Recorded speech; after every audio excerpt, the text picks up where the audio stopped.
Alhamdulillahirabbil alamin. Wa bihi nasta'in ala umurid dunya waddin.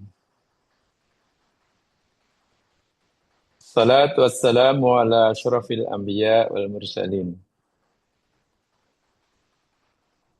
Nabiyina rasulina Muhammad wa ala alihi wa ashabihi wa atba'ihi ila yaumiddin. Raditu billahi rabbah wa bil islami dina wa bi Muhammadin nabiyya wa rasulah. Rabbi israh li sadri wa yassir li amri wahlul 'uqdatam min lisani yafqahu qawli. Amma ba'd. Didoakan dan Allah Subhanahu wa taala sentiasa melindungi kita, membimbing kita ke jalan yang ridhoinya. Amin ya rabbal alamin. Dengan melafazkan bismillahirrahmanirrahim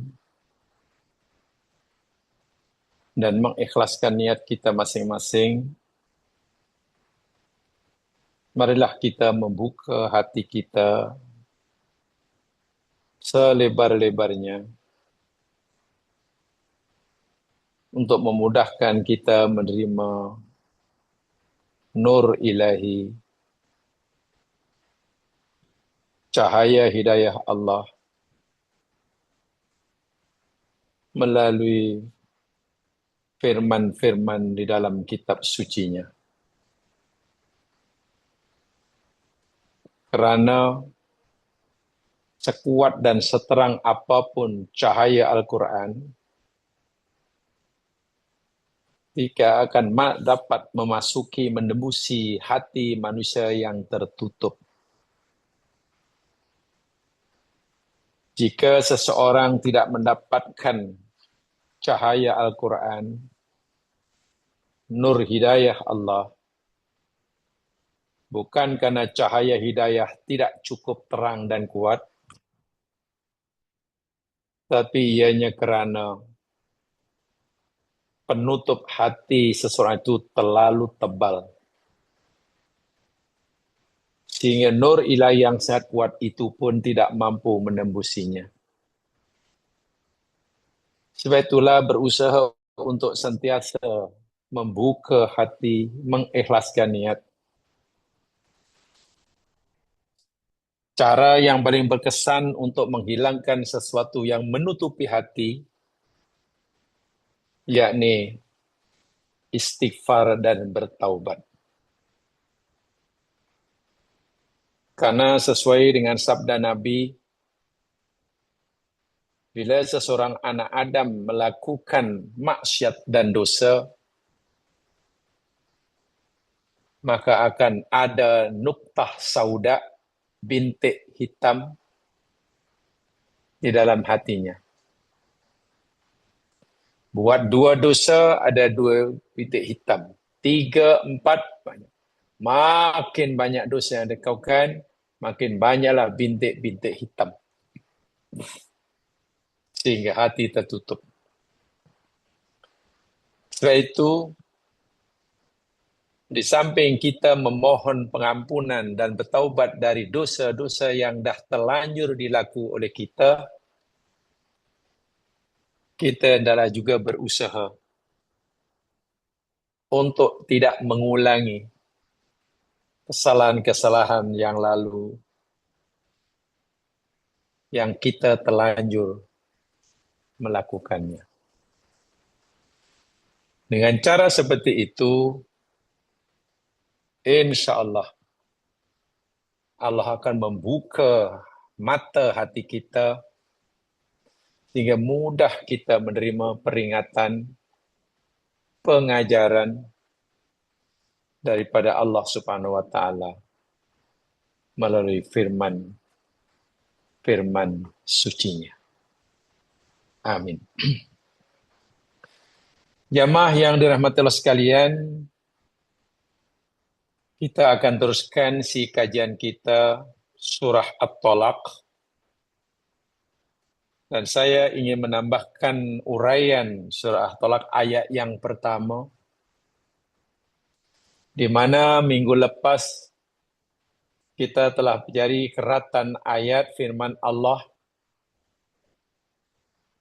yang ditujukan kepada suami dan istri yang sedang mengalami rumah tangga, yakni perceraian,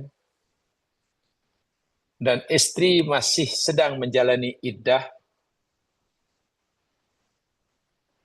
Larangan Allah kepada suami, janganlah kamu, wahai suami, menghalau istri-istri kamu yang kamu ceraikan yang masih dalam iddah itu keluar meninggalkan rumahmu. Dan kepada istri yang sedang menjalani iddah pula, janganlah mereka keluar. Dalam arti kata, Allah telah tetapkan syariatnya, istri yang masih menjalani iddah raj'i, maka wajib tetap tinggal serumah dengan suaminya. Ini kerana, teman yang saya katakan itu hari belakang ayat ini, istri yang masih menjalani iddah raj'i itu statusnya yakni masih istri. Istrinya dalam iddah raj'i itu saya masih istri. Sehingga semua kewajiban dan hak pada diri suami dan istri berjalan seperti biasa. Seperti biasa. Ini dia. Kemudian Allah nyatakan di situ, wala yakhrujna, dan janganlah istri itu keluar meninggalkan rumahnya illa ayatina bi fahishatin mubayyinah. Masya Allah. Kecuali mereka melakukan perbuatan keji yang nyata. Apa maksudnya ini? Ayat ini jangan diartikan istri yang masih menjalani iddah boleh keluar karena ia ingin buat maksiat. Bukan begitu. Sebenarnya istri yang masih menjalani iddah talak raj'i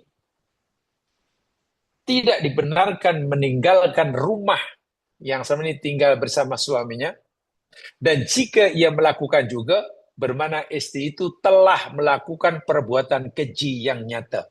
Subhanallah. Fahisah mubayyinah itu perbuatan keji yang nyata. Perbuatan keji yang nyata ini merujuk pada perbuatan istri yang meninggalkan tempat tinggal yang selama ini didiami oleh dengan suaminya. Sangat serius sekali itu. Sangat serius sekali. Ini peraturan Allah Subhanahu wa taala. Tadi saya katakan, jika mereka masih menjalani iddah talak raj'i, kehidupan rumah tangga sepatutnya berjalan seperti biasa dari aspek melaksanakan tanggung jawab masing-masing kepada pasangannya. Kecuali satu yang tidak dibenarkan, yakni percampuran suami istri, kecuali dengan rujuk terlebih dahulu. Luar biasa ayat ini. Kalau istri juga keluar, walaupun dengan sukarela, atau suami keluar, menghalau keluar, itulah perbuatan keji yang nyata. Fahisyah mubayyinah. Subhanallah. Wa'iyadzubillah. Lalu Allah tegaskan peraturan ini. Watilka hududullah. Itulah batasan-batasan Allah. Itulah peraturan-peraturan Allah. Wa may yata'adda hududallah faqad zalama nafsah. Dan siapa saja yang melanggar, melampaui batas Allah ini, ketetapan Allah ini tidak dipatuhi, siapa yang tidak patuh, sungguh dia telah menzalimi diri dia sendiri. Inilah yang kadang diabaikan oleh orang Islam. Wah, ini peraturan yang sangat-sangat tegas dan jelas. Sehingga tadi Allah menyatakan, perbuatan istri meninggalkan rumah yang selama ini tinggal bersama suaminya, sedangkan ia masih menjalani iddah tala raj'i, itu fahisyah mubayyinah. Fahisyah mubayyinah. Karena itu hari telah kita pelajari hak-hak yang berhak diterima oleh si istri ketika masih menjalani iddah. Nafkah, tempat tinggal, bahkan mereka punya hak mewarisi harta suami jika suaminya meninggal ketika iddahnya belum habis. Apa begitu sekali? Jadi tidak boleh dilanggar sama sekali. Sama sekali. Nah, apa alasan? Apa hikmah? Allah Subhanahu wa taala memerintahkan istri tetap duduk bersama suaminya selama ia masih menjalani iddahnya. Bukankah biasanya bila seorang suami bercerai dengan istrinya itu rasa marah ada, rasa tak suka ada, tak selesa ada. Kalau bolehlah ingin segera berpisah cepat. Kalau bolehlah tak nak tengok, minta maaf. Masing-masing tak nak tengok muka dia. Marah punya pasal. Ingat, itu emosi, itu nafsu. Peraturan Allah memang seringkali bercanggah dengan kehendak hawa nafsu. Ini yang perlu kita pahami. Peraturan Allah ini seringkali bercanggah berlawanan dengan hawa nafsu. Jadi kalau orang tidak mau mengutamakan perintah Allah, tapi lebih memilih mengikuti hawa nafsunya, ya, mana orang itu telah menderhaka pada Allah lah. Jika ia tidak mau menderhaka pada Allah, patuhi perintah Allah walaupun bercanggah dengan kehendak nafsunya. Saya ulangi sekali. Peraturan Allah ini sering kali bercanggah dengan hawa nafsu. Ya. Orang yang lapar, sangat lapar, pasti ada keinginan untuk makan. Lebih-lebih lagi makanan tersedia depannya. Tapi Allah kata, jangan makan karena awak sedang berpuasa. Tengok. Itu kan nafsu puasa. Tapi Allah kata, jangan. Nah, orang mukmin di sini uji, tak nak makan. Hawa nafsu dinafikan kemauannya. Dinafikan. Orang yang punya masalah keuangan. Masalah keuangan rumah tangga. Dan mungkin dibelit oleh litan hutang keliling pinggang. Bermacam-macam usaha tidak mampu mengatasi bebanan hutang yang banyak. Tiba-tiba ada peluang untuk menyelesaikan hutangnya tapi dengan cara yang menyalahi agama. Minta maaf karena mungkin orang ini dia punya signature laku. Signature dia laku. Ada orang datang nak merasuah dia. Dia tahu rasuah itu haram. Maka dalam hatinya akan berperang antara iman dan hawa nafsunya. Iman kata, jangan kamu terima rasuah itu. Itu dosa. Itu hukum Allah. Tapi hawa nafsunya, terima saja. Kamu sedang mengalami masalah keuangan. Dan inilah satu-satunya cara yang paling mudah dan cepat kamu dapat mengatasi masalah keuangan. Kamu terima saja. Beres masalah keuangan. Jika ia terima, selesai masalah hutangnya. Tapi menjual agamanya. Jika ia mematuhi ketentuan agamanya, masalah hutang tidak dapat selesai.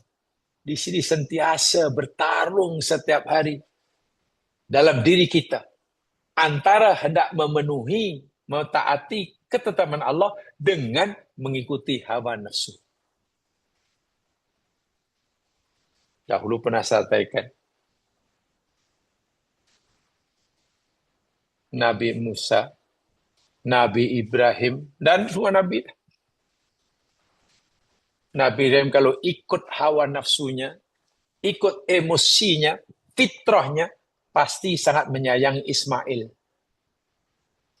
Satu-satunya anak yang yang Allah baru berikan ketika beliau sudah sangat lanjut usia. Tidak ikut membesarkannya karena berpisah tempat tinggalnya. Setelah anaknya membesar, lebih kurang umur 10 tahun, Ibrahim diizin oleh Allah untuk berjumpa anaknya di Makkah. Gembiranya luar biasa Ibrahim. Sayang padanya. Ingat, menyayangi orang tuanya anak itu adalah fitrah. Ya, itu termasuk nafsu, keinginan. Tapi Allah kata, Ibrahim, sembelih anak kamu. Tengok. Perintah Allah berlawanan, bercanggah dengan kehendak hawa nafsu. Kalau aku sembelih anakku, aku patuh pada Allah, aku tidak berdosa, aku tidak akan disiksa di akhirat, tapi aku terpaksa kehilangan anakku. Tapi jika aku tak mau kehilangan anakku, karena aku sangat menyayanginya, ya aku abaikan setiap perintah Allah. Walaupun aku mungkin tidak kehilangan anakku, tapi aku berdosa. Tengok. Setiap manusia pasti diuji seperti itu. Walaupun bentuk ujiannya berbeza, tapi itulah, apa saja datang pada Allah, peraturan itu sentiasa bercanggah, berlawanan dengan kehendak nafsu. Contoh ini. Seakan Allah berfirman, wahai hambaku, suami dan istri, walaupun kamu telah bercerai, tapi istri kamu masih dalam iddah, kamu mesti tetap duduk bersama-sama dalam satu rumah. Menjalani kehidupan suami istri seperti biasa. Karena saya masih suami istri. Belum putus ikatan itu.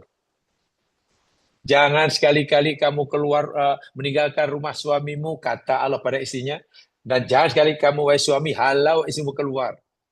Kalau kamu lakukan itu, kamu telah melakukan fahisyah mubayyinah. Perbuatan keji yang nyata. Kata hawa nafsunya, cemana nih Allah suruh kami duduk berdua nih. Sedang kita dah tak suka orang tua kita. Kalau boleh, memang tak nak tengok muka dia. Apa rahsia dia? Apa hikmah dia Allah menyuruh kita, umat manusia, matuhi kata seperti ini?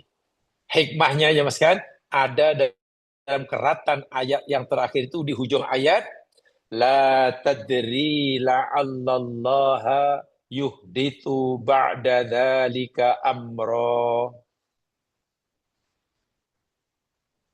Seakan-akan Allah berfirman, kamu tak tahu kenapa aku suruh kamu tetap duduk berdua dalam rumah yang sama seperti masa sebelumnya, walaupun talak telah kamu jatuhkan, selagi istrimu masih dalam iddah. Allah kata, la tadri, kamu tak tahu. La'allallaha yuhdithu ba'da dzalika amra. Barangkali, boleh jadi, Allah SWT akan mengadakan sesuatu hal yang baru.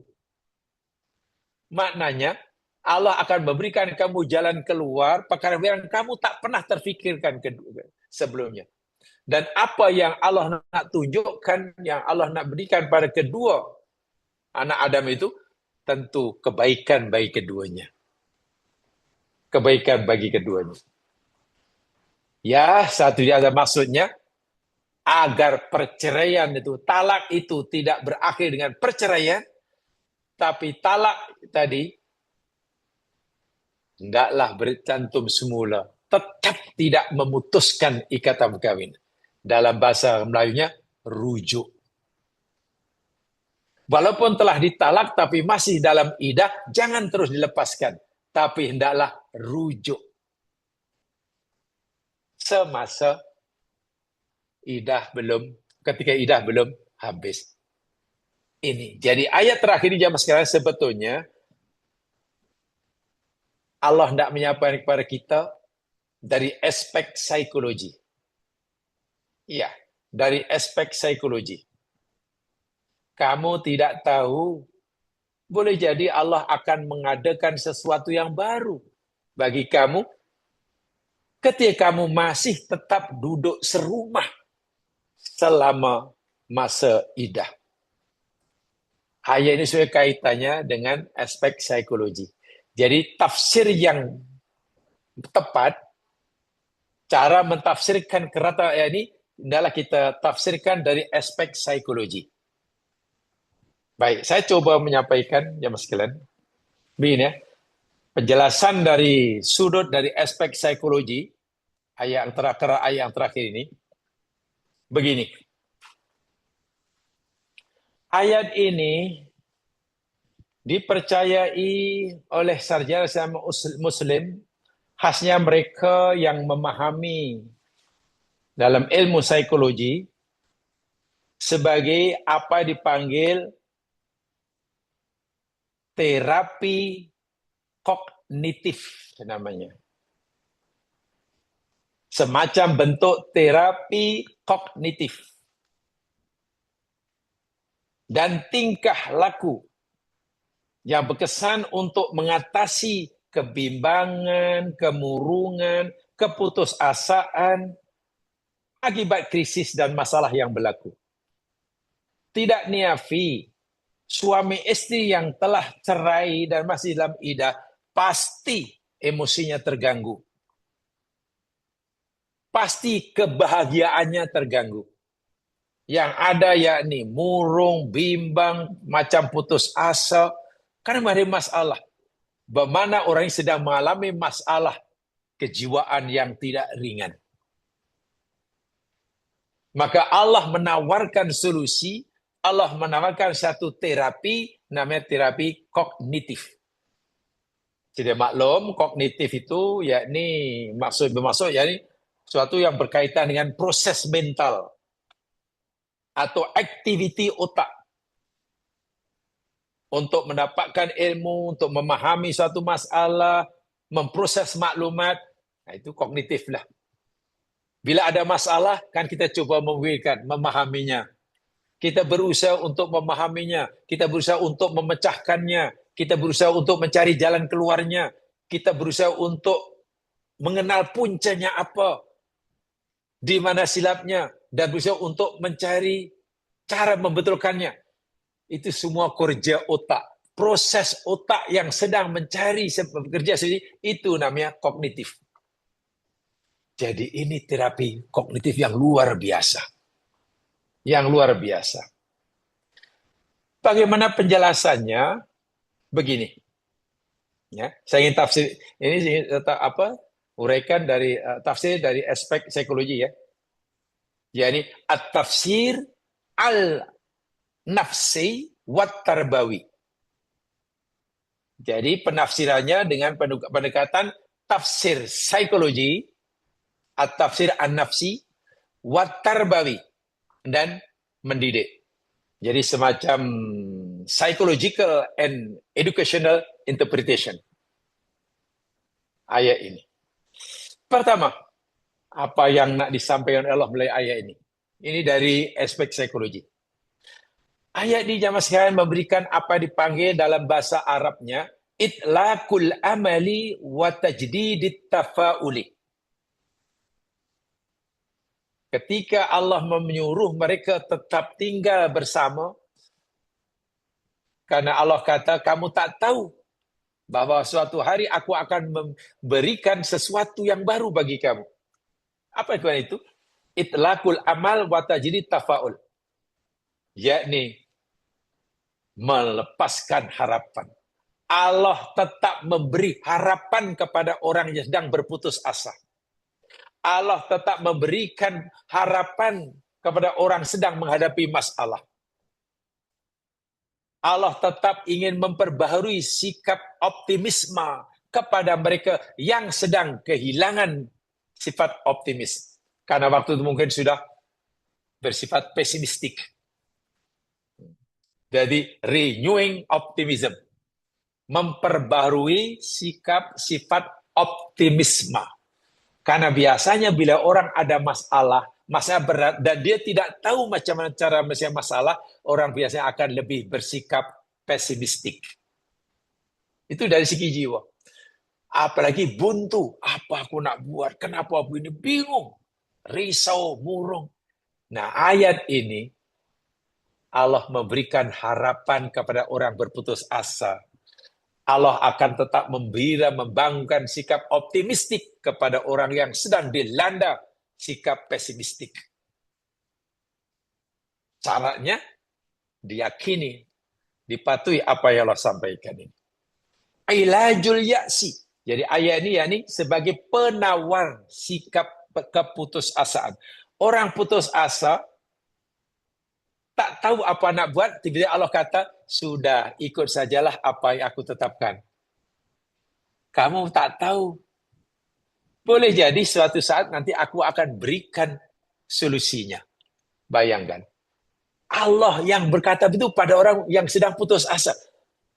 Tak gembira macam mana jiwanya. Sarannya, kata Allah, sarannya kamu tetap buat apa yang aku suruh.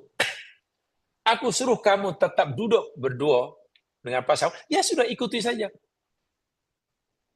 Aku telah perintah kamu melaksanakan kewajiban terhadap pasangannya, ya buat saja. Walaupun kamu mungkin tidak menyukai pasangan saat ini, maklumlah. Cara diri kamu lebih bersifat emosional berbanding berpikir rasional. Maka Allah, jangan khawatir. Jangan sekali putus asa. Aku akan memberikan kamu jalan keluar. Aku akan berikan kamu solution. Tukhatibul insan alladhi wasala ila tariqin masdudin aw sya'din bi anna mushkilatahu la hallalaha. Ayat ini memberitahu kepada mereka manusia yang sedang menghadapi masalah yang berat, yang dia sudah dikatakan buntu, menghadapi jalan yang buntu untuk menyelesaikannya, dan sudah merasakan bahwa masalahnya tidak akan ada cara untuk menyelesaikannya.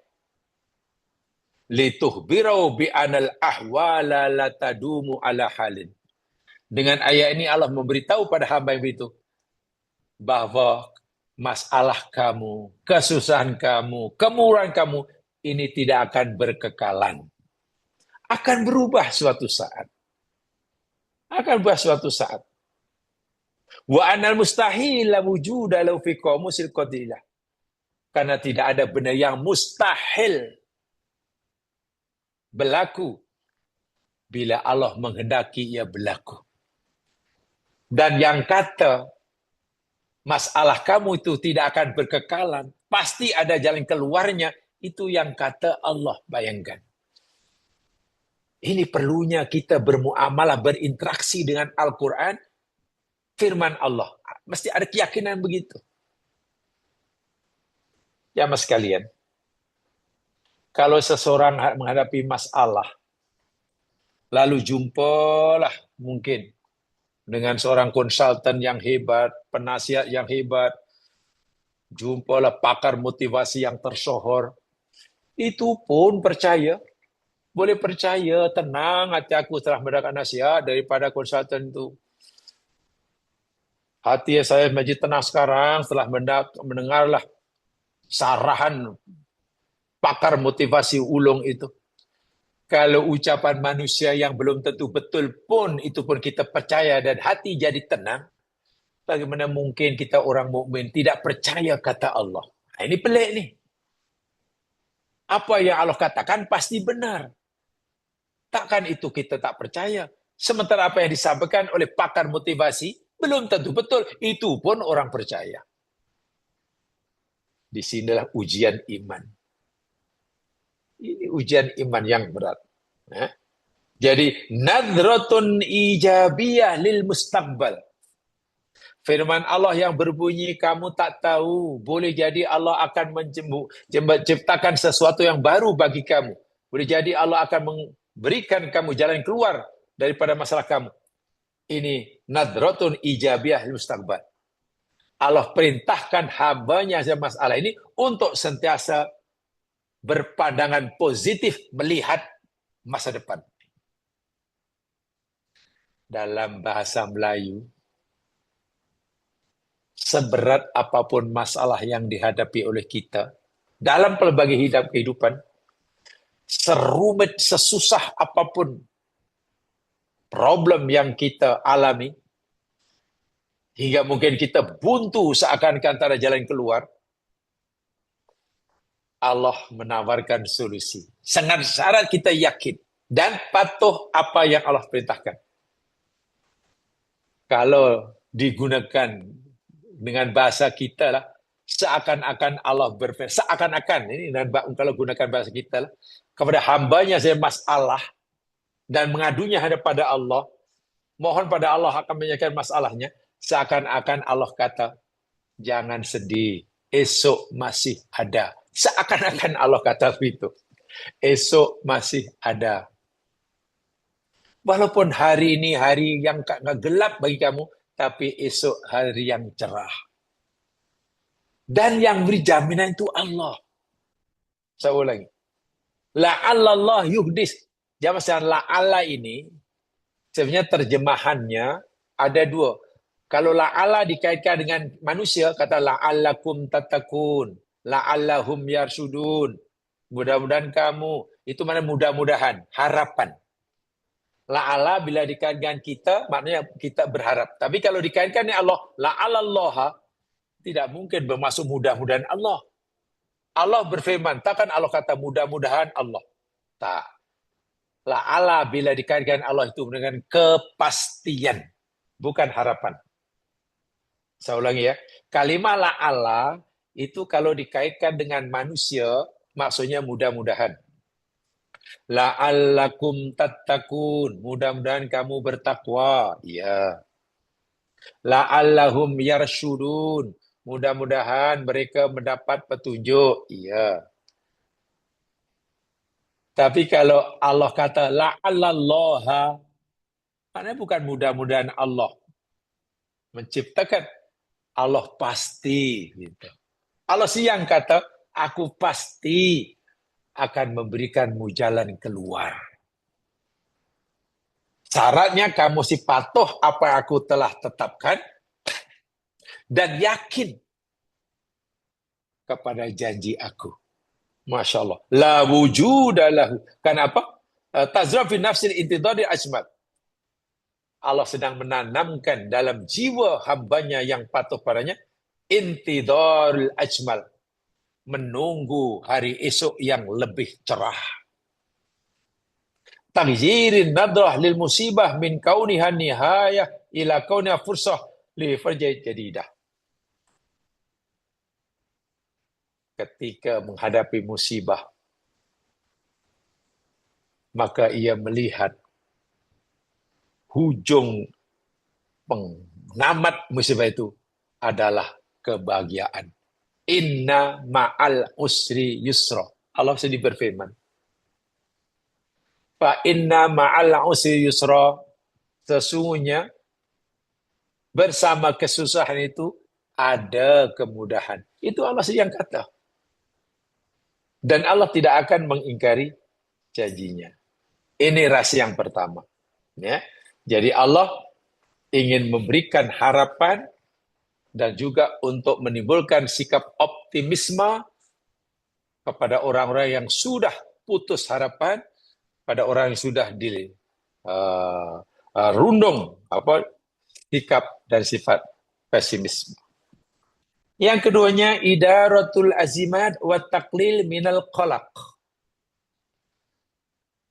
Keratan ayat yang berbunyi la'allallaha yuhditsu ba'da dzalika amra, memberikan maksud, yakni tentang pengurusan krisis dan pengurangan kebimbangan.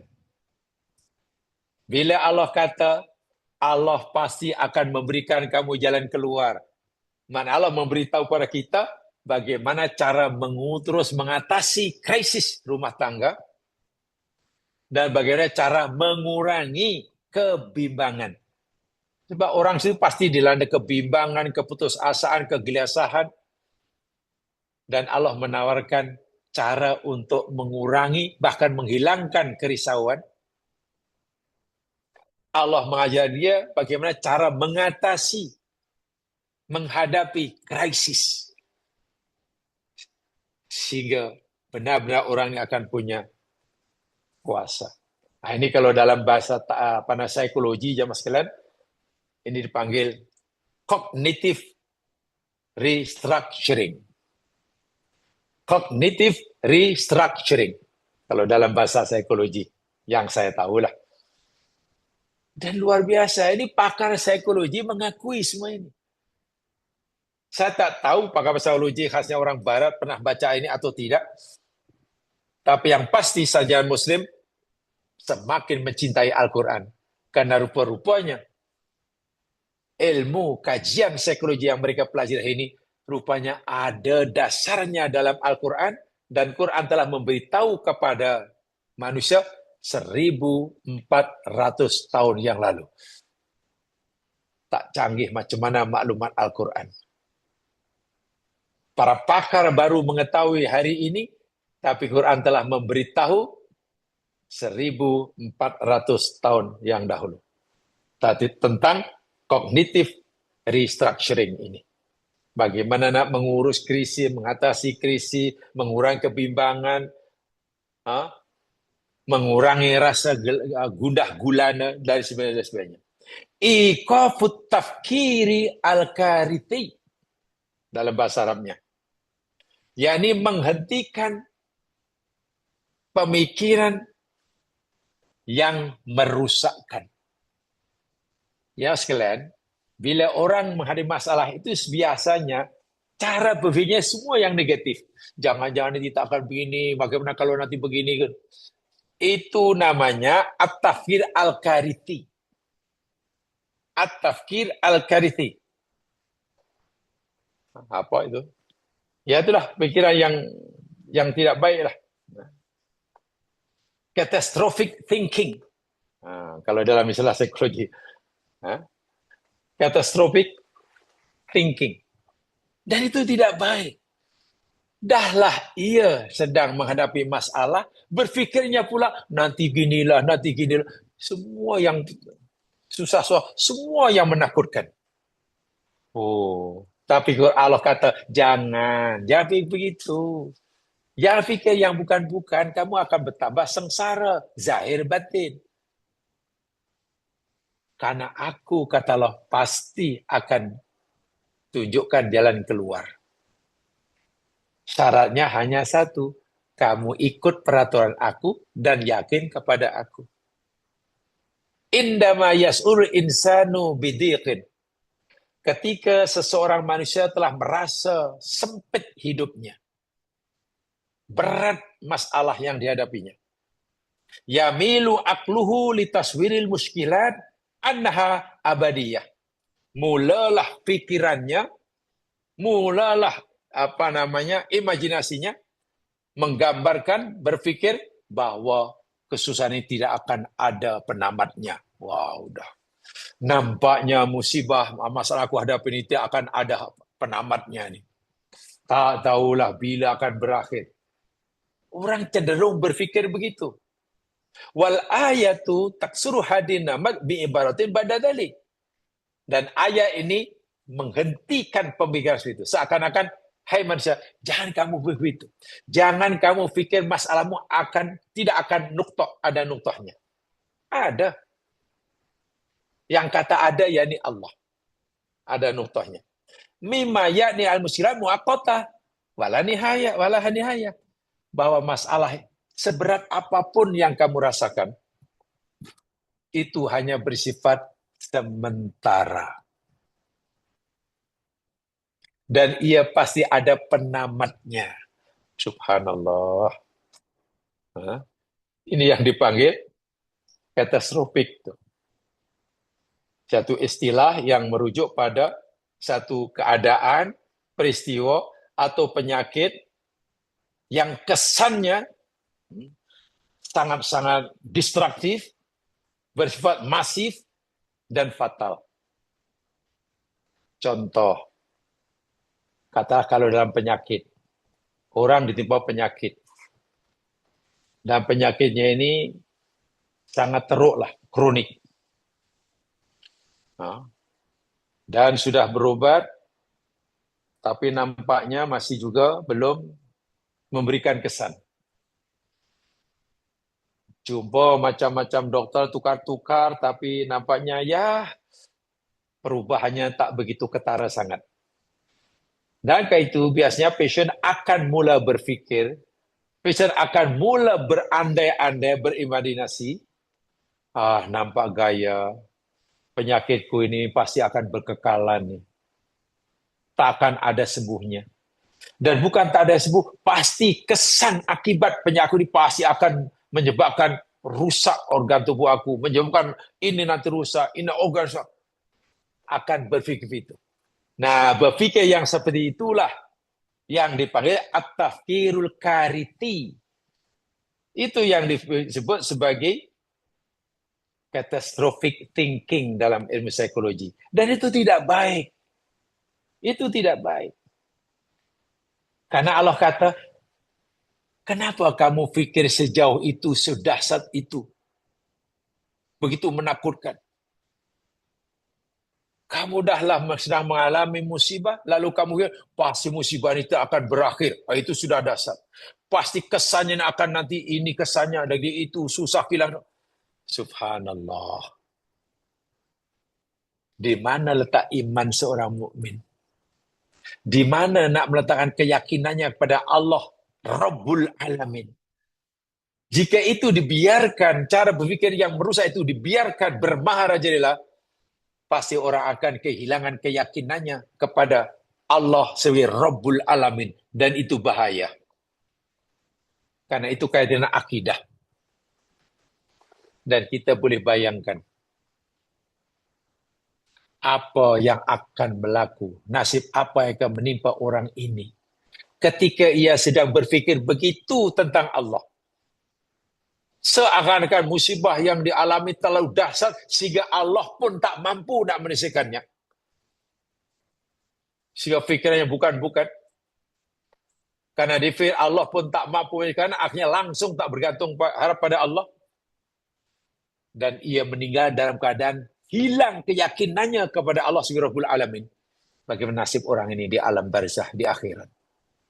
Itu bahayanya bila jiwa tidak dipandu oleh ayat Quran. Oke, tubuh badan yang sakit, paling dahsyat pun minta maaf meninggal.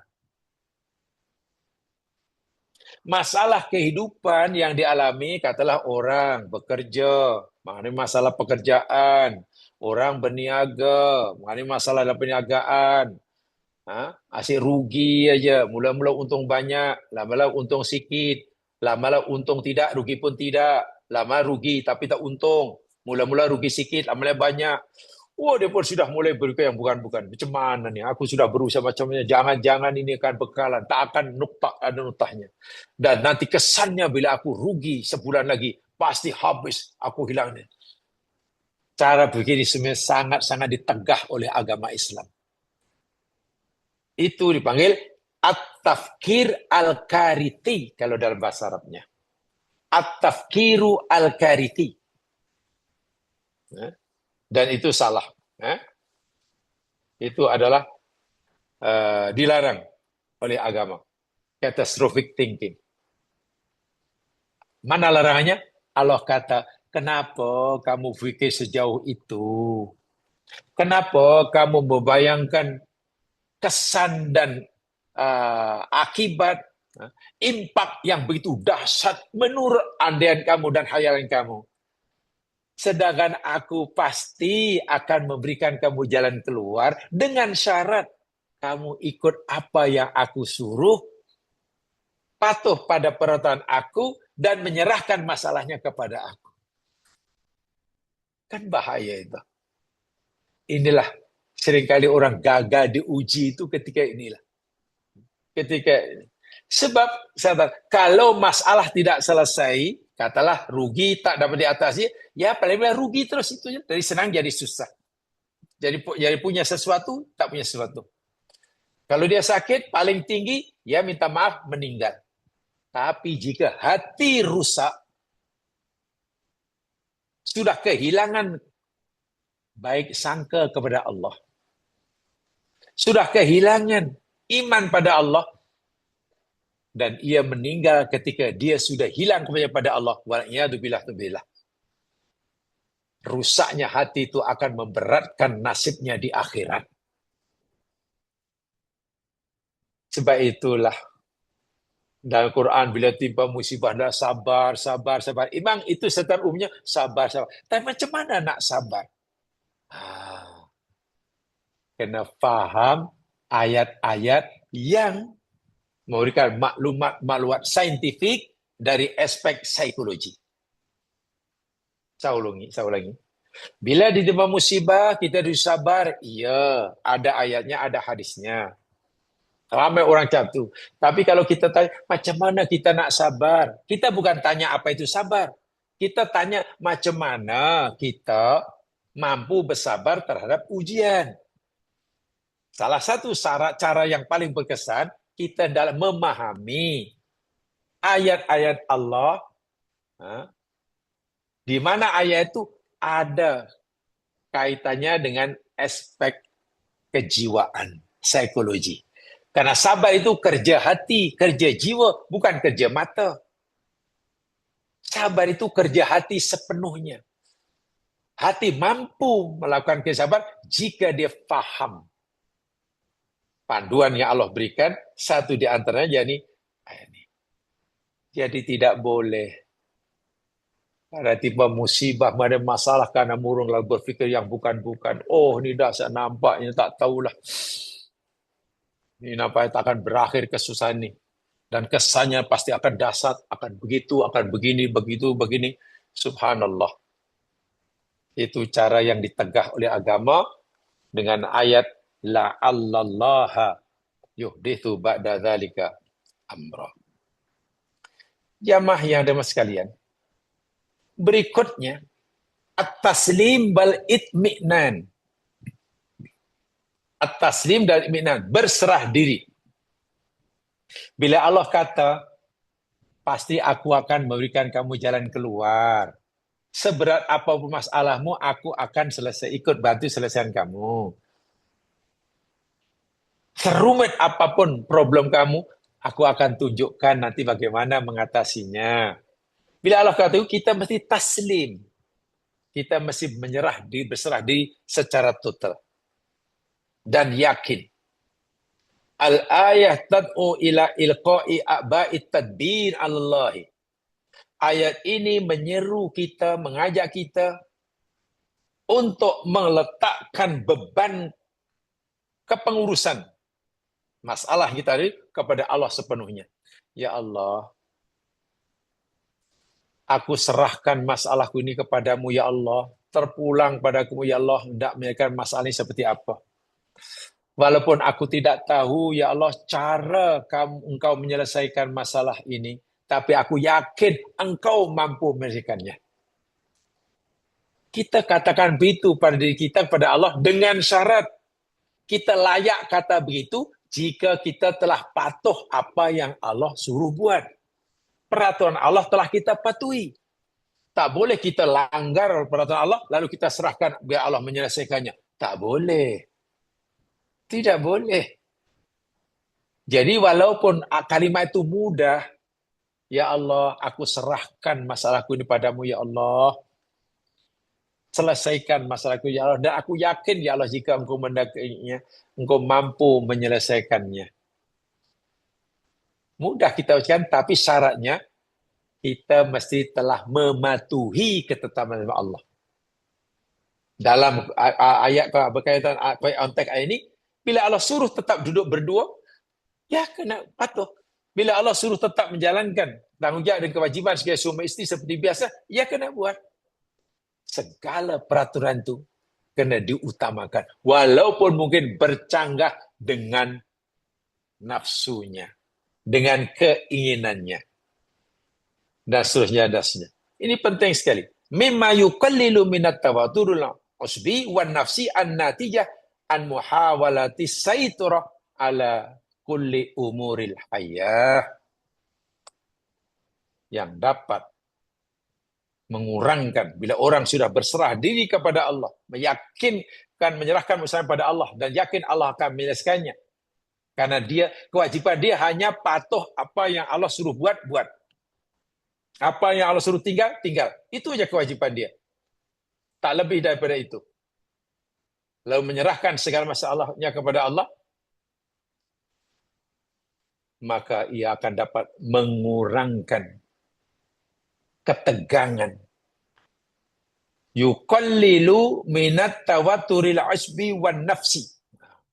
Boleh mengurangi ketegangan urat saraf dan psikologi. Saraf di otaknya bekerja luar biasa. Mungkin kalau dilihat daripada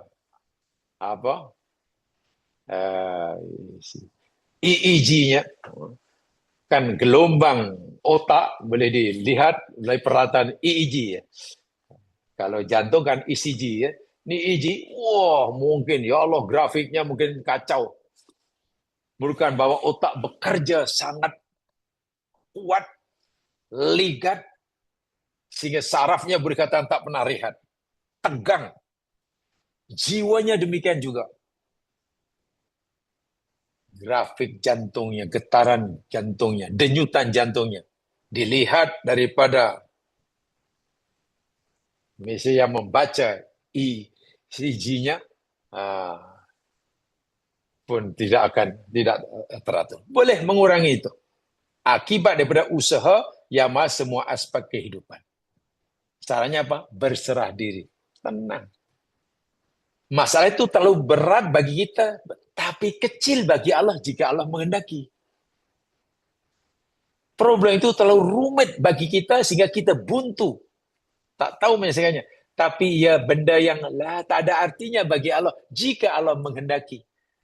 Lalu kenapa orang tidak yakin pada kekuatan Allah, janji Allah? Allah hanya suruh kita, yang penting kamu patuh apa yang aku tetapkan. Itu saja. Aku suruh kamu duduk. Aku suruh kamu berdiri. Aku suruh kamu duduk, aku suruh kamu berjalan, berjalan. Itu saja. Abaikan kehendak nafsu kamu. Di sinilah nanti, kalau sudah sampai peringkat, pasti orang itu akan mampu melakukan as-sabru al-ijabi. As-sabru al-ijabi, yakni kesabaran yang bersifat positif. Kesabaran yang bersifat aktif. Dipanggil activation. Ya. Apa maksud kesabaran yang bersifat positif ataupun aktif? Maksudnya orang itu bukan sabar tanpa usaha. Dia sabar, ridha, pada masa dia terus berusaha mencari jalan keluar. Terus berusaha mengatasi. Itu benar sabar yang bersifat aktif. Ijabi. Bukan sabar mana berpeluk tubuh, serah 100% tanpa lakukan usaha, tidak. Agama kita, bila ia menyuruh kita bersabar, tidak bermakna agama kita menyuruh kita berhenti berusaha. Tidak. Sabar bukan bermakna kita menghentikan ikhtiar. Sama sekali tidak. Justru sabar yang dimaukan oleh agama kita itu membuat orang makin cergas, makin rajin berusaha. Ya mas sekalian, saya ulangi. Apakah pengertian sabar menurut Al-Quran? Apakah maksud sabar kata Al-Quran? Ada ayat yang boleh kita jadikan panduan untuk kita memahami sabar menurut Al-Quran. Karena selama ini orang fikir orang sabar itu orang yang ya duduk temenung, yang tak buat apa-apa, yang itu salah itu. Orang sabar justru orang yang sangat-sangat aktif. Yang bergerak, bukan yang duduk diam. Yang tidak mengenal arti putus asa. Bukan orang yang hanya berpeluk tubuh istilahnya. Lihat firman Allah Subhanahu wa taala, makna sabar.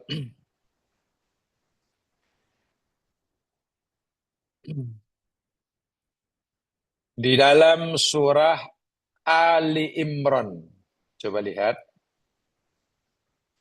Surah yang ketiga, Ali Imran, ayat 146.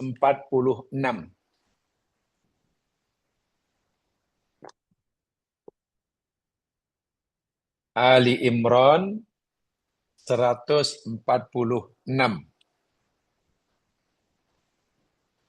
Inilah makna sabar yang sebenarnya. Jadi jangan kita bayangkan orang sabar itu orang yang duduk diam, tak buat apa-apa, ya, tak kisah. Bukan. Orang sabar orang yang paling aktif, paling cergas. Perhatikan ayat ini. Wa ka'ayyim min nabiyyin qatala ma'ahu ribbiyuna katsir. Dan betapa banyaknya para nabi yang berjuang bersamanya. Ribbiyun, pengikut-pengikut generasi yang Rabbani. Maknanya pengikut ini yang takutkan Allah sebagai Rabbnya. Kathirun, yang ramai. Nabi kata, betapa banyaknya para nabi dan utusanku yang aku utus, yang berjuang menegakkan agamaku, disertai oleh pengikut-pengikutnya yang takut pada aku, yang jumlahnya sedikit. Ramai. Umat Nabi Muhammad ramai yang berjuang bersama Nabi Muhammad. Lalu Allah puji para nabi dan pengikut-pengikut nabi yang setia ini, Allah puji. Apa sifatnya? Satu, fama wahanu lima asobahum fi sabilillah. Masya Allah. Fama wahanu, dan maka mereka tidak merasa lemah. Lima asobahum fi sabilillah, kerana apa yang telah menimpa mereka di jalan Allah. Musibah yang menimpa mereka tidak membuat mereka wahana. Wahnun itu lemah. Lemah di sini mana lemah semangat. Lemah di mana lemah semangatnya. Dari segi jiwanya lemah ada, sehingga putus asa. Sehingga putus asa, apalah, inilah, habislah, malah. Sebelumnya, bukan semangatnya sangat tinggi. Karena asbab musibah, akhirnya mereka adalah menyerah aja lah. Itu lemah semangat. Kedua, wama dha'ufu, dan mereka tidak lemah. Tidak lemah dari segi usaha. Kalau wahanu lemah dari segi mental dan jiwanya, psikologinya. Dha'ufu lemah dari segi fizikalnya. Ikhtiarnya tetap rajin. Usahanya ditingkatkan. Semangatnya terus berkobar-kobar. Dan yang ketiga, wamastakanu, dan mereka tidak mau menyerah kalah. Pantang menyerah selagi maklum cita-cita dia belum tercapai. Orang yang punya tiga sifat ini, ma wahanu, ma dha'ufu, mastakanu, wallahu yuhibbus sabirin. Tengok. Allah suka orang yang sabar. Jadi orang sabar itu orang yang tak lemah semangatnya dalam menghadapi masalah, tak luntur. Orang yang tidak kendor usahanya, tetap ikhtiar, digiatkan usahanya. Cara ini tak jadi, cari cara lain, dan pantang menyerah. Selagi matlamanya belum tercapai, dia tidak akan menghentikan usaha. Itulah orang yang sabar. Dan pasti Allah, bukan sekarang Allah akan berikan kejayaan, Allah sayang. Sebelum pun orang itu Allah diberikan kejayaannya, Allah sudah beri dia mahabbah. Sebab jelas sekali, bila orang sudah lemah semangat, biasanya ikhtiarnya pun cincang dan menyerah kalah. Saya suka memberikan contoh, dahulu pun pernah saya contohkan ini ya. Saya lupa tepatnya tahun bila dahulu, ketika ada kejohanan dunia ke, badminton ke dunia ke, Olimpik saya tak ingatlah. Dunia kalau tidak salah, pasal perseorangan. Ya, ini wakil Malaysia melawan wakil dari Indonesia. Malaysia waktu itu, ya ini diwakili masuk akhir Misbun Sidik melawan pemain Indonesia Lim Swee King. Lim Swee King mainnya pula di Stadium Negara. Tahun bila tak tahu. Oh, Lim Swee King memang kalah tu, tinggal jauh dari segi matanya. 1-12 ke 1-13 saya lupa. Dan waktu itu game hanya 15, bukan sekarang 21. Jadi siapa yang dapat mata 15, game lah, selesai. Misbun sudah mendahului 13-2 ke 13-1, sangat jauh lah. Hampir mustahil lah itu Lim Swee King mengejar. Sangat jauh. Entah macam mana semangat juang Lim Swee King sangat tinggi walaupun tertinggal jauh. Semangatnya bukan luntur, tapi malah bertambah karena tidak ada mustahil. Menurut dia mungkin usahanya pula ditekankan. Smash yang diberikan oleh Misbun yang terkenal dengan smash pancung pun mampu dikembalikan oleh tah macam mana dengan semangat dia ditekan oleh Swee King ini, akhirnya sini dapat nambah mata. Jadi 4, jadi 5, jadi melihat matanya terus bertambah, sementara Misbun tak mampu menambah mata. Nampak sekali Misbun sudah mulai kurang semangat juangnya. Semangatnya untuk berjuang, walaupun sudah jauh mendahului, sudah mulai turun, luntur. Bila semangatnya sudah mulai hancur, rapuh, ikhtiarnya dalam usaha mengembalikan bola, dalam usaha untuk, ya, cincang lah. Akhirnya banyak sangkut lah, banyak keluar lah. Diringkaskan cerita, waktu itu saudara Misbun sudah wahanu, lemah semangat. Da'ufu, dia sudah kurang ikhtiar untuk melawannya. Kemudian dia sudah istakanu, menyerah akhirnya. Sementara si pihak Lim Swee King, semangatnya, semangat juangnya makin membara, walaupun dia kita tinggal jauh.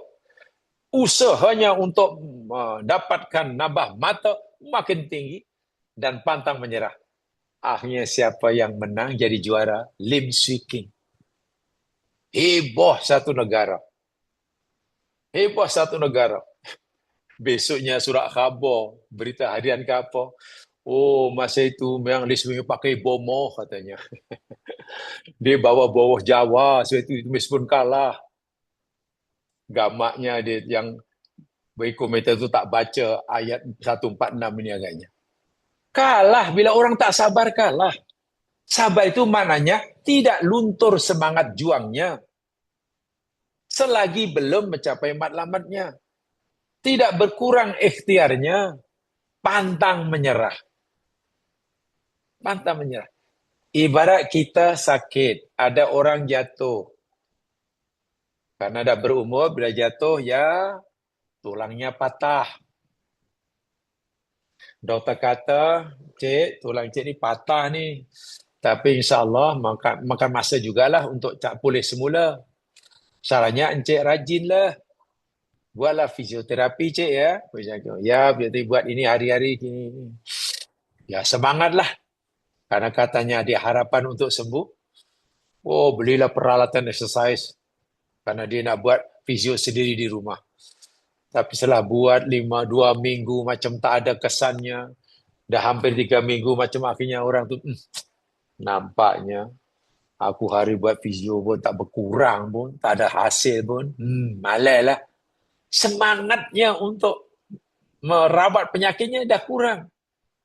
Kalau satu hari kata 3 kali dia buat sendiri buat fisio di rumah, akhirnya tak buat. Akhirnya pantangnya tak apalah, dah nak nasib takdir, sabar je lah, ridha sajalah. Tengok. Ini pemahaman yang salah tentang konsep sabar. Sabar dia ingat orang yang, ya sudah, baiklah tak buat apa-apalah. Dah Allah kendaki, Allah uji, sudahlah, sabar je lah. Kalau Allah sembuhkan, Alhamdulillah. Kalau tidak, ya nasib lah. Bukan begitu. Nih, tolong dipegang betul kalau kita ingin tahu apa makna sabar. Konsep dalam Al-Quran, rujuk surat 3, 1, 4, 6. Ada 3 cirinya. Ma wahana, ma daufa, mastakana. Tidak wahanu, tidak daufu, dan tidak istakanu. Itulah sobirin. Itulah sobirin. Nah, orang-orang yang dilanda masalah, biasanya dia akan lemah semangatnya. Karena pikir masalahnya tidak akan dapat diatasi. Karena dia yakin masalahnya tidak akan berujung, ya akhirnya mengurangi atau menghentikan ikhtiarnya. Sudah, malah aku apa yang aku buat nampaknya sama aja. Akhirnya menyerah. Nah, sikap sebenarnya dilarang oleh agama. Sebab itu Allah suruh kita, dengan ayat tadi Allah suruh kita sabar yang aktif namanya. As-sabrul ijabi. Itu sabar yang aktif sifatnya. Nah, yang sifatnya. Jadi, at-tafsir nafsil ayat laisa da'watul jurusi wal khumul. Ayat ini dari segi psikologi tidak menyuruh kita bila mudah hanya duduk temenung sambil mengharapkan keajaiban mukjizat berlaku.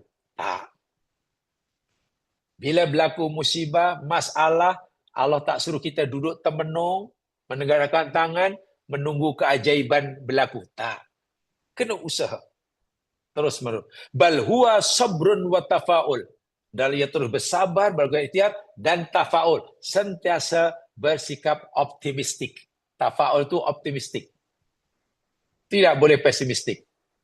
Amalun fillahi ma'antihadi asbab.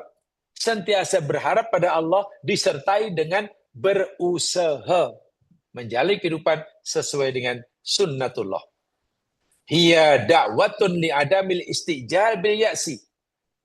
Ayat ini menyeru umat Islam khasnya untuk jangan tergesa-gesa, jangan segera mengambil sikap putus asa.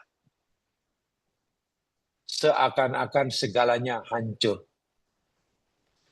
Karena ini sifat yang sangat-sangat dicela oleh agama. Ingat,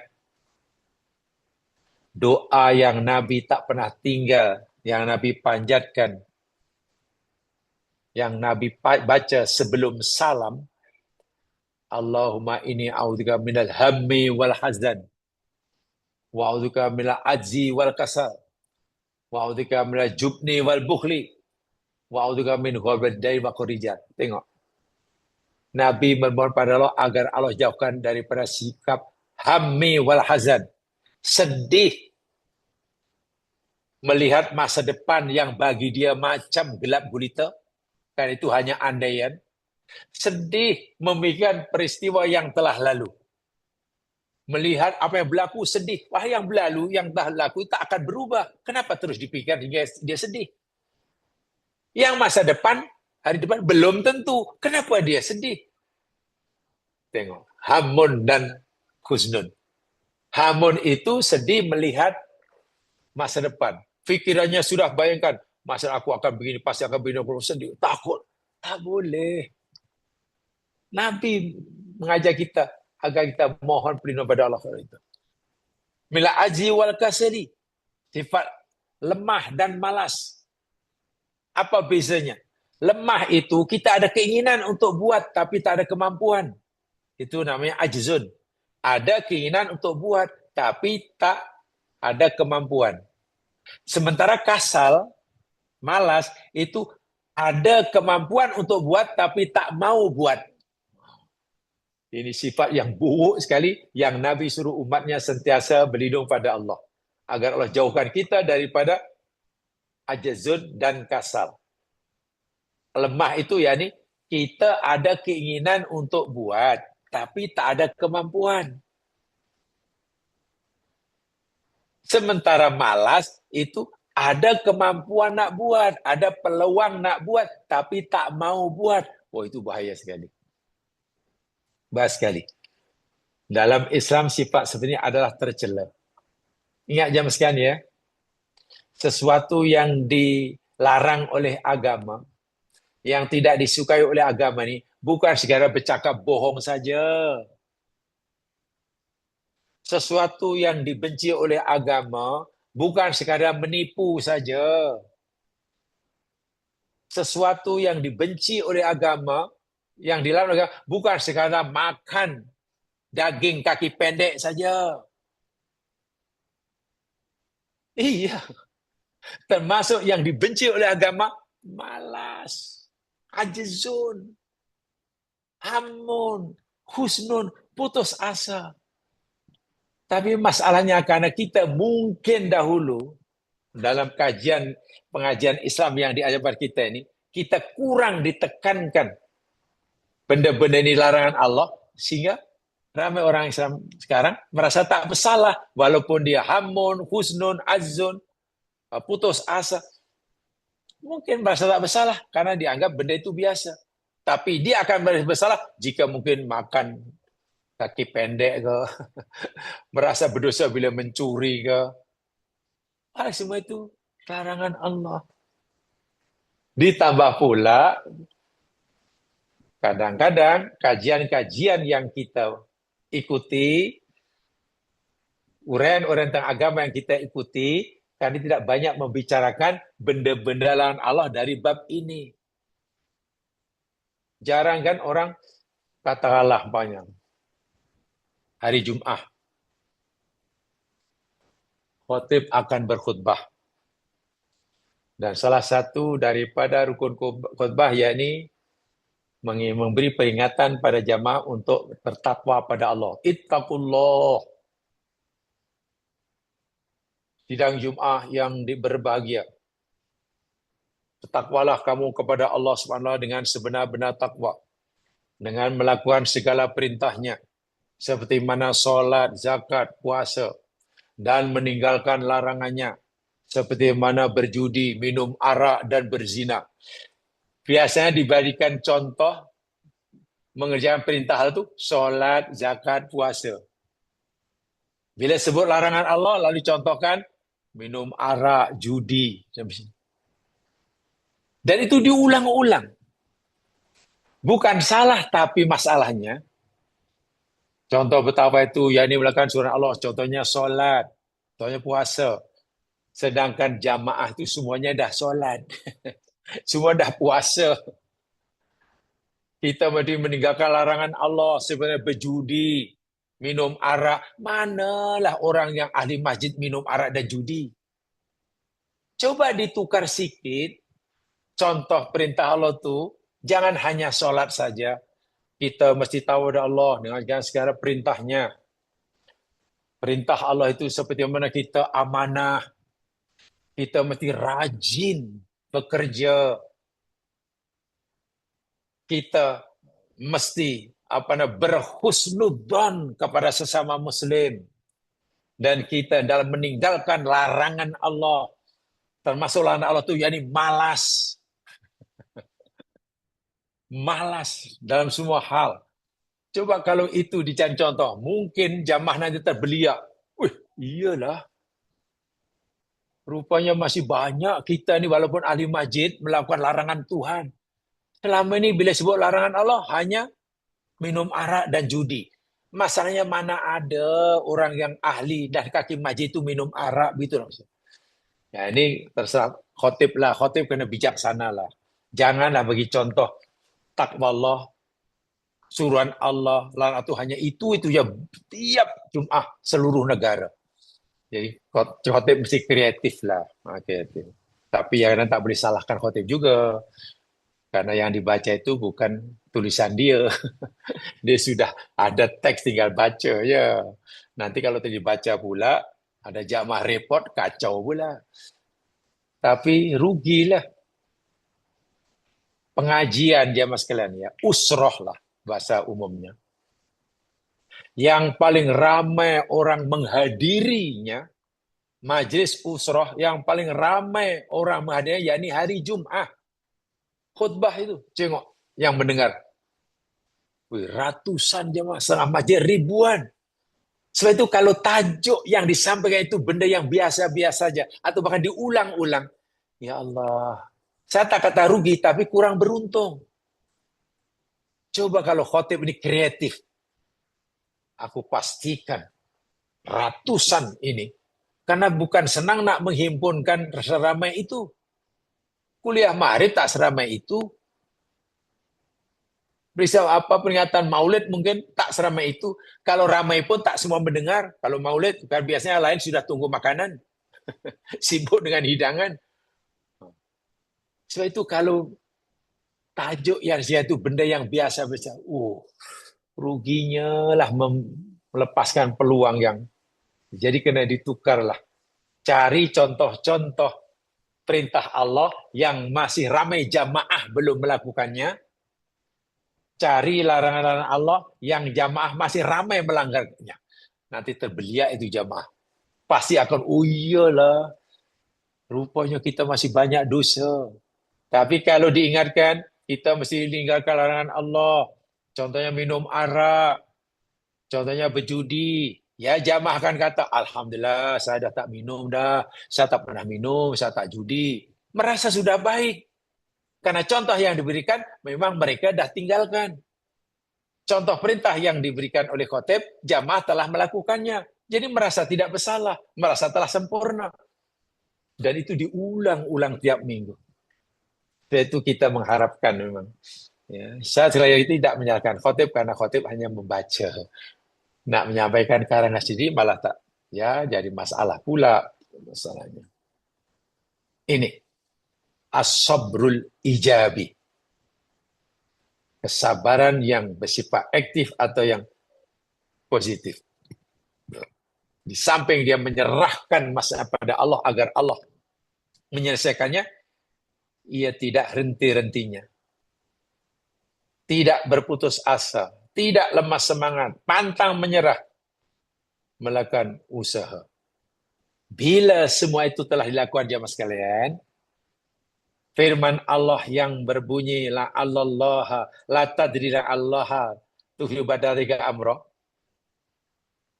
memberikan kita kefahaman adanya tahwilul mihnati ilal minhati. Tahwilul mihnah ila minhah. Apa maknanya? Keyakinan kita pada ayat ini, pemahaman kita pada dari segi psikologi ini, akan mengubah kesukaran, kesulitan menjadi kesenangan. Yang susah akan bertukar menjadi senang. Masalah tidak dianggap sebagai satu musibah, tapi masalah dihadapi sebagai peluang untuk berjaya. Kan itu biasanya orang berpikir positif begitu. Dalam hidup ini memang masalah sentiasa ada. Tapi bagi aku, masalah bukan masalah sangat, bukan musibah. Masalah itu bagi kami, itu peluang bagi kita untuk berjaya. Sebab syarat untuk orang berjaya mesti menemui masalah. Masalah itu akan mendewasakan kita dalam menjalani kehidupan. Pikiran makin matang. Cara bertindak makin bijaksana. Kalau kita sentiasa dihadapkan dengan masalah. Itu ciri orang yang faham benar, yang berjiwa besar menghadapi ujian Allah Subhanahu wa taala. Al-ayah dzakiruna bi anna wara'a kulli mihnatin azimatin Ayat ini mengingatkan kita bahwa di sebalik ujian, kesusahan, musibah itu, ya sama ada musibah berupa karena diberi hutang lah, perceraian lah, kehilangan barang ke, sakit ke. Qad yahtabu minnah robbaniyah. Di sebalik itu sebenarnya menyimpan anugerah Allah yang sangat besar, yang sangat berharga, yang belum dapat dilihat saat itu. Fa inna ma'al usri yusrun, kata Allah. Kamu adalah yakin, kata Allah, bahwa aku bagi tahu kamu sesungguhnya bersama kesusahan itu ada kesenangan. Tengok ya, tapi orang seringkali mengartikannya kurang tepat. Inna ma'al usri yusran, ramai orang mengartikan sesungguhnya selepas kesusahan ada kesenangan. Itu tak tepat tuh terjemahan itu. Allah tak kata sesungguhnya selepas kesusahan ada kesenangan. Ma'al usri yusran, ma'a bersama. Sesungguhnya kesusahan yang menimpa kamu itu membawa bersamanya kesenangan. Allahu Akbar. Tergantung bagaimana sikap kita melihat menghadapi kesusahan itu. Orang mereka kesusahan itu dengan sifat optimistik tadi yang saya katakan tadi lah. Jiwanya terkawal, emosinya terkawal, keyakinan pada Allah tidak goyah. Maka kesusahan yang dihadapi, ujian dihadapi itu adalah peluang keemasan baginya untuk berjaya. Karena dia yakin dengan musibah, dengan masalah yang dihadapi, dia semakin matang cara berpikirnya, semakin bijak mengambil keputusan, semakin tahu mana jalan yang perlu ditempuh, semakin tepat keputusan yang dia ambil. Itu maksudnya. Bukan bila kesusahan dah hilang, bertukar jadi kesenangan. Walaupun itu makna itu tidak salah, tapi ia bukan makna ayat inna ma'al usri yusra. Ketika Allah timpakan kita kesusahan itu membawa bersamanya kesenangan. Itulah. Jadi yang datang pada kita ini bukan hanya kesusahan saja, kesenangan. Tapi kesenangannya di sebalik itu, terlindung. Sehingga orang biar tak sabar. Karena belum dapat melihat kesenangannya. Yang nampak kesusahannya. Dan Allah ingatkan berkali-kali. Agar kamu dapat melihat kesenangan yang ada di sebalik kesusahan yang aku timpakan, ya kamu kena yakin pada aku, kata Allah, dan kamu mesti ikut apa saja ketetapan aku. Tanpa banyak soal. Tanpa banyak soal. Ya mas sekalian, ini tafsir dari aspek psikologi. Dipanggil at-tafsirun nafsi wat tarbawi. At-tafsirun nafsi wat tarbawi. Ya ini apa namanya psychological dan educational interpretation. Dan ini dapat kita tahu ini ya karena ramai sarjana kita hari ini yang punya ilmu cukup tentang psikologi yang mereka pelajari dan mereka melihat keajaiban Al-Quran. Memang tafsir seperti ini mungkin belum wujud pada abad ke-7, belum ada. Tapi ingat, Al-Quran ini berlaku hingga kiamat. Maklumat yang terkandung dalamnya kadang tersimpan rapat-rapat dan baru kita dapat mengetahui setelah Allah tunjukkan ilmu sebagai alat untuk memahaminya. Apalagi kalau kita melihat tafsir-tafsir lama, bahkan tafsir yang diajarkan di mana biasanya bila belajar tafsir, tafsirnya lebih bersifat itulah tafsir ayat-ayat hukum hakam, tafsir akidah, yang hanya punya tafsir yang sifat ritual lah. Itu tidak salah karena memang itu. Tapi ingat, Al-Quran bukan hanya cerita dari aspek ritual semata-mata. Quran juga cerita tentang aspek sosialnya, aspek intelektualnya, aspek psikologinya, dan banyak juga sekali. Saya pernah menyampaikan satu tazkirah, tapi di bilik lain ya mas sekalian, dan bersiri juga. Saya berikan tajuk Islam adalah agama multidimensional. Islam adalah agama yang multidimensional, multidimensi. Tujuan saya agar semua Islam ini berusaha untuk melihat Islam itu secara syumul. Jangan Quran 30 juz itu seakan-akan hanya cerita pahala dan dosa. Hanya cerita surga dan neraka. Kalau setakat itu, ya Allah. Dan itu tidak salah, memang ada, tapi ya takut nanti kita memahami Al-Quran setakat itu. Wah, Quran itu, ya Allah, multidimensional. Ada dimensi intelektualnya, ada dimensi sosiologinya, ada dimensi psikologinya, ada mistisismenya. Ya tentulah ada dimensi ritualnya. Tapi itulah diulang-ulang biasanya. Tadi bahkan dalam khutbah pun kalau bagi contoh perintah Allah, solat, zakat, haji. Nggak bagi contoh larangan Allah, jangan minum arak, jangan judi. Masa mana lah kaki masjid asyik judi ni, mana ada lah itu. Mana ada lah hari-hari pergi masjid kaki mabuk pula. Tapi itu diulang-ulang. Ya pastilah jamaah dah tinggalkan itu. Coba cari contoh yang lain. Contoh yang lain. Kalau mungkin kalau masjid itu asyik tak habis-habis cerita tentang orang kehilangan slipper. Nah, ya nanti khotib pula serikan, kita mesti tingkatkan ketakwaan pada Allah, meninggalkan larangan Allah, termasuk yang dilarang oleh Allah, yakni curi slipper. Macam itulah, karena di masjid itu banyak slipper hilang. Bilang. Jadi yang betul-betul mengena itulah. Sebab mencuri slipper pun hukumnya dosa juga. Minum arak dosa, curi slipper orang pun dosa juga. Jangan fikir yang berdosa hanya curi kereta. Kalau curi slipper tak dosa. Curi tetap curi. Tidak curi. Tak, kalau curi kereta itu baru dosa. Bahkan namanya pencuri. Tapi kalau hanya curi kereta slipper Jepun, takkan panggil pencuri.